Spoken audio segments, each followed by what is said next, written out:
Assalamualaikum warahmatullahi wabarakatuh. Selamat pagi. Pada pertemuan kali ini kita akan membahas mengenai menikmati cerita sejarah. Untuk tahu mengenai materi tersebut, silakan simak video ini. Kompetensi dasar yang akan kita pelajari pada pertemuan kali ini yaitu: pertama, mengidentifikasi informasi dalam cerita sejarah. Dan yang kedua, menganalisis kebahasaan teks cerita atau novel sejarah. Indikator pencapaian kompetensi: yang pertama, mendata informasi penting dalam teks sejarah. Yang kedua, mengidentifikasi struktur teks cerita sejarah. Yang ketiga, membedakan teks cerita sejarah dengan teks sejarah.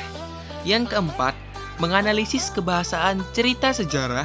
Dan yang kelima, menjelaskan makna kias yang terdapat dalam cerita sejarah. Tujuan pembelajaran kita pada pertemuan kali ini yaitu: yang pertama, mendata informasi penting dalam teks sejarah.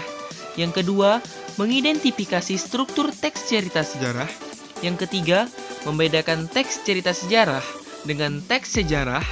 Yang keempat, memahami unsur-unsur kebahasaan surat lamaran pekerjaan.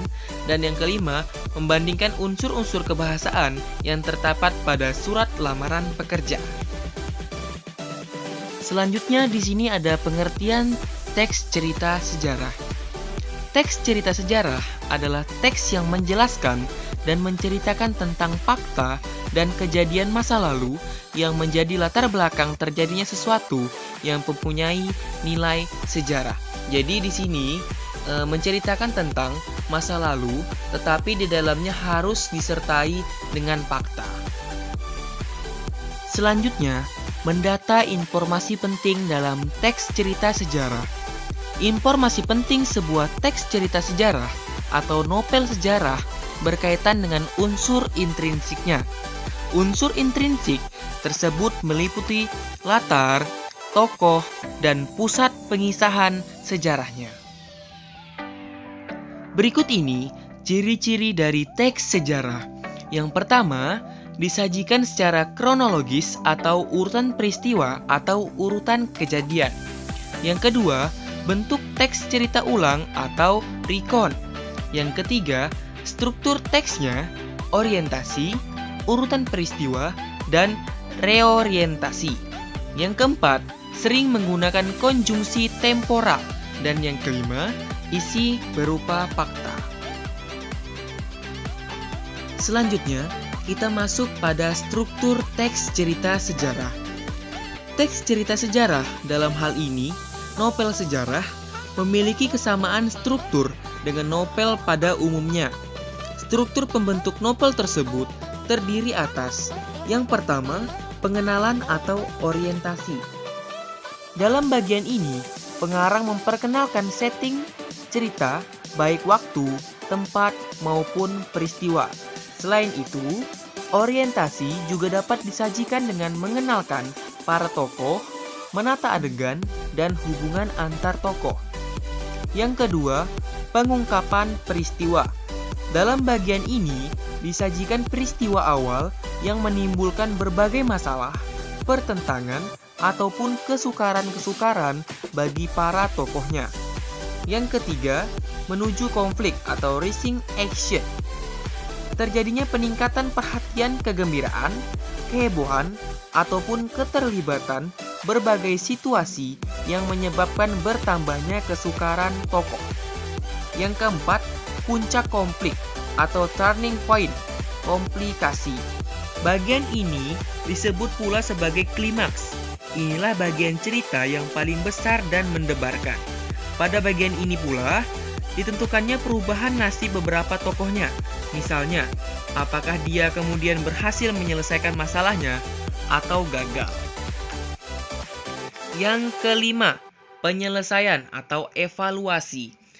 Sebagai akhir cerita, pada bagian ini berisi penjelasan ataupun penilaian tentang sikap ataupun nasib-nasib yang dialami tokohnya setelah mengalami peristiwa puncak itu. Yang keenam, yaitu koda. Bagian ini berupa komentar terhadap keseluruhan isi cerita yang fungsinya sebagai penutup. Selanjutnya, adalah perbedaan teks cerita sejarah dan teks sejarah. Di sini dapat dilihat dari 4 aspek, yaitu yang pertama tokoh. Untuk tokoh dari teks cerita sejarah atau novel sejarah itu bersifat tidak nyata, sedangkan teks sejarah bersifat nyata. Yang kedua, isi. Untuk teks cerita sejarah atau novel sejarah banyak menyajikan atau mengandung kejadian lain yang tidak nyata, sedangkan teks sejarah berdasarkan fakta yang nyata. Selanjutnya yaitu sumber. Untuk teks cerita sejarah sebagian besar merupakan karangan penulis, sedangkan teks sejarah seluruhnya berasal dari dokumen sejarah dan tokoh-tokohnya yang terlibat relevan. Yang keempat yaitu fungsi, sebagai karya sastra untuk seni, sedangkan teks sejarah sebagai karya ilmiah untuk ilmu pengetahuan. Selanjutnya, kita akan mempelajari mengenai unsur kebahasaan teks cerita atau novel sejarah.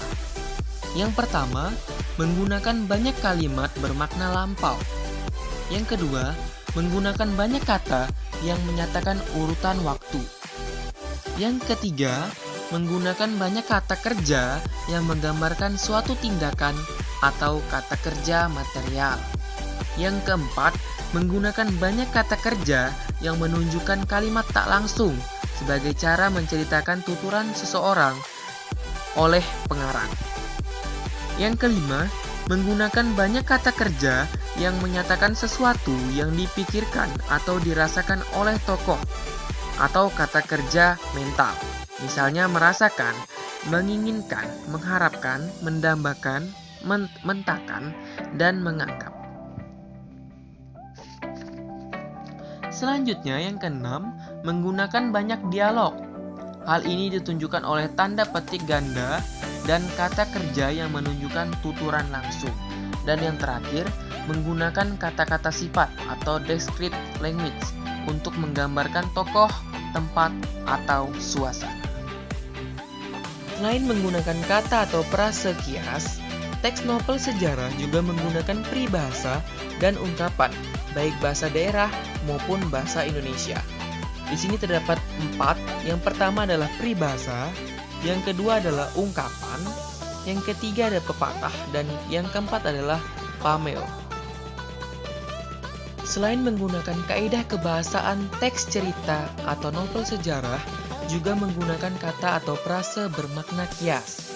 Tujuan penggunaan kata atau frase kias adalah untuk membangkitkan imajinasi pembaca saat membaca untuk memperindah cerita. Contoh, di antara Ibu Ratu, yang paling terpukul hatinya yang bisa berpikir tenang adalah Ibu Ratu Raja, Patni Biksu Gayatri. Terpukul hatinya adalah sangat sedih. Ya, itulah tadi pembelajaran kita pada hari ini, yaitu menikmati cerita sejarah. Terima kasih. Wassalamualaikum warahmatullahi wabarakatuh dan selamat pagi.